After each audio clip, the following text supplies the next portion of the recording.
अब तक आपने देखा किस तरह मोर बहादुर गांव के बच्चे को चील से बचाता है। अब देखिए आगे जब से मोर बहादुर गांव आ गया था, गांव वाले अपनी फसल उगाते, अपने जानवर पलते और एक खुश जीवन जीने लगे थे। लेकिन उनकी शांति को आसपास के जंगल से आने वाले चोरों के एक गिरोह ने अक्सर खंडित कर दिया था।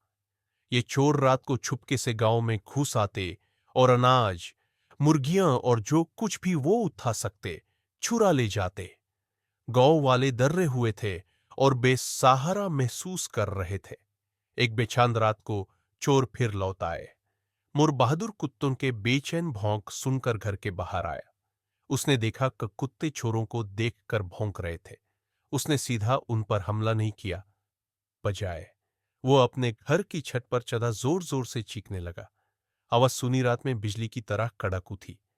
उठो, उठो गांव वालों, चोर है यहां। उसने पूरे बल से चीखकर कहा। तेज अनोखी आवाज सुनकर चोर संभाल गए।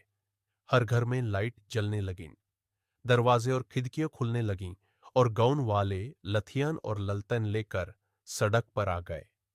प्यूर गांव को जगरा और एकजुट देखकर चोर डर कर अपना चुराया हुआ अनाज का बोरा छोड़कर अंधेरे जंगल में भाग गए। गांव वाले खुश होकर जश्न मनाने लगे। उन्होंने अपना सर्दी का खाना बचा लिया था।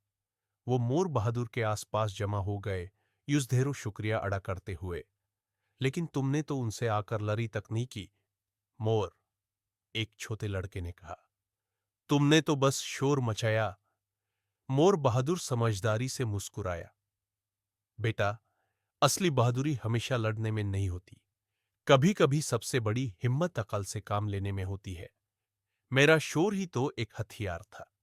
उसने चोरों को सबसे बड़ा फायदा, अंधेरा और खामोशी, छीन लिया। और इस तरह मोर बहादुर बिना एक भी मुक्का मरे फिर से अपने गांव का सच्चा रक्षक बन गया। उसने सबको सिखाया कि सबसे बड़ी ताकत एकता और सोचवी दिमाग में होती है। और गांव फिर से चैन की नींद सोने लगा, अपने बहादुर हीरो की निगरानी में महफूज।